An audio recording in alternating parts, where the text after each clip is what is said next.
So I was born on the west side of St. Louis at Jewish Hospital. St. Louis in the late 70s, early 80s was one of the most dangerous cities in the United States. My father was a drug addict and my mother was one of the city's queens. She sold tons of dope and had workers all over the city. Well, one morning, one of her workers came to the house.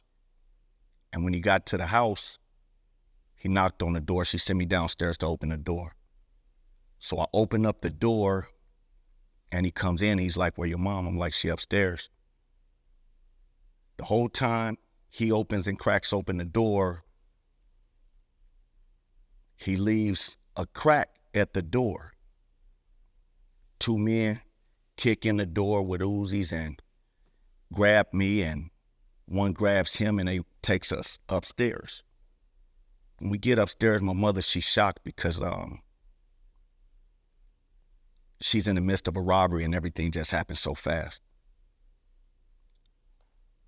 While they asking, I remember my mom, she was saying, she was reaching for a pistol, and I remember seeing her reach. And when she was reaching, the dude hit her with the pistol and told her he's not gonna play with her, to tell her where the money's at. Tell him where the money at.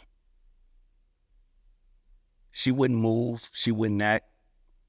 So out the corner of my eye, I could see my little brother and my auntie jump out the back window, and the robber grabbed my younger sister and told my mom that if she didn't get them the money, that they was gonna kill my little sister. So my mother says that the work is downstairs. So they take my mom and my sister downstairs, and when my mom gets downstairs, she like, "Look, let my baby go and I'll give you what you want." At the same time, there's a knock at the door. The knock at the door is the FBI. Right before these dudes kicked in the door, the FBI was getting ready to kick in the door. So in a lot of ways, that robbery saved our life. April 2nd of 89, Moms moves us to California. When I get to California, it was something like I never seen. Beaches, roller coasters, palm trees. It's a long way from the ghettos and the hard streets of St. Louis. But my first friends was the Davis family. They were four brothers from neighborhood Crip. They took me in and I can't say they took me in and taught me to gang culture, because that's not what happened. I just started running with them. We went from being best friends to cousins. From there, my life would begin to spiral.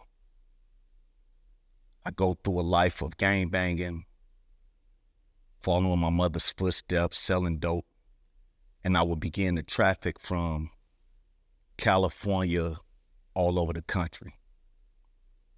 I get to St. Louis one trip, and I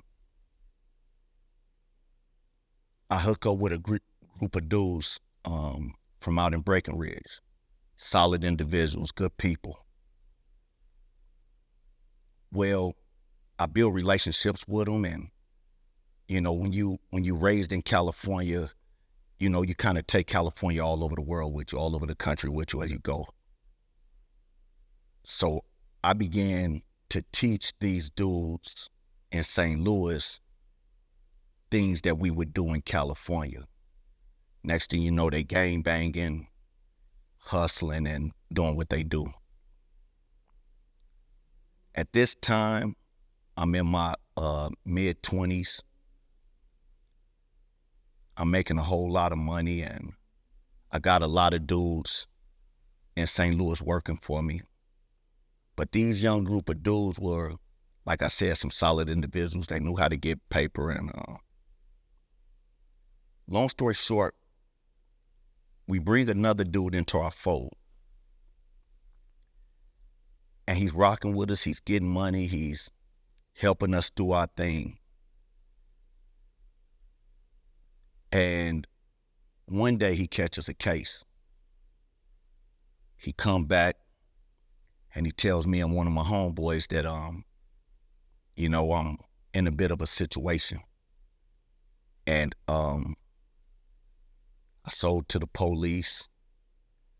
And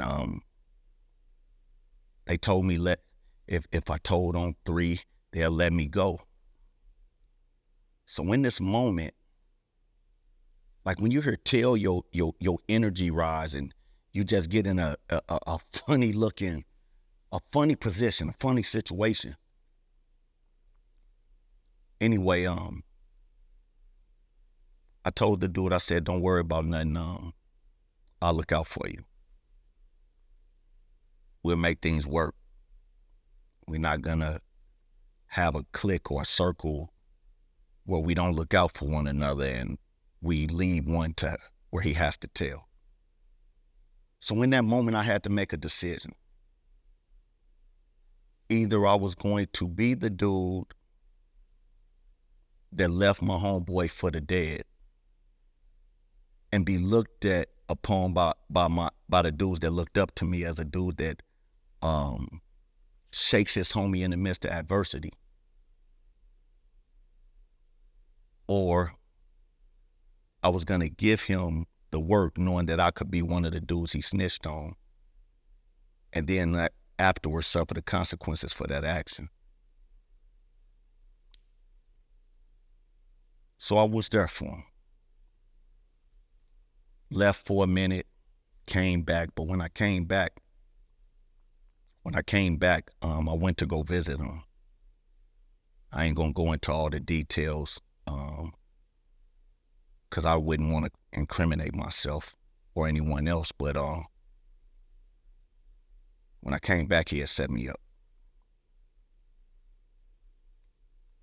At this point, I'm locked up, and I have one of the realest conversations with God that I could possibly have. I knelt down in the cell. I didn't know too much about God. I didn't know any worship songs to sing. To be honest, I didn't even know how to pray. But I took a knee and I began to just conversate with him. And just let him know that, you know what, I'm at the end of myself. I done ran amok in the streets, gang banging. I done ran amok in the streets, selling dope. I hurt a lot of individuals that was around me, and I was tired. I ain't like the person that I became. So I began to pray. And I remembered that somebody told me, if you confess with your mouth and you believe in your heart, that one can be saved. I didn't really know the format of it because I wasn't in a situation where I wanted to be free. I was just in a position, in a situation, in a moment in life where I was just tired and done. So as I began to pray and talk to God, I just remember feeling led to lay prostrate in this jail cell and just worship. And I worshiped, and I worshiped, and I worshiped, and I worshiped. Kid you not, no lie, all truth.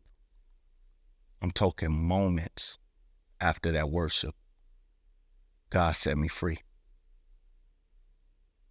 I can't tell you if I was set free from hustling in that moment, but I was set free from jail, willing to suffer the consequences behind my action. God set me free. And since that day, I've been on a journey to serve him wholeheartedly. God has surrounded me with great brothers within HOGMOB to pour into me, to partner with me, to take the gospel of Jesus Christ throughout the world. If you know anything about me, I love the city of San Diego. I wear it proudly, and I will continue this journey until every loved one, homeboy from my hood, my enemies, and those in the corporate field that I'm able to work with today receive Christ. If that don't take place, it's until he called me home. So that's a brief portion of my testimony. And I thank God for y'all lending y'all ear for me to share it with y'all. Mother.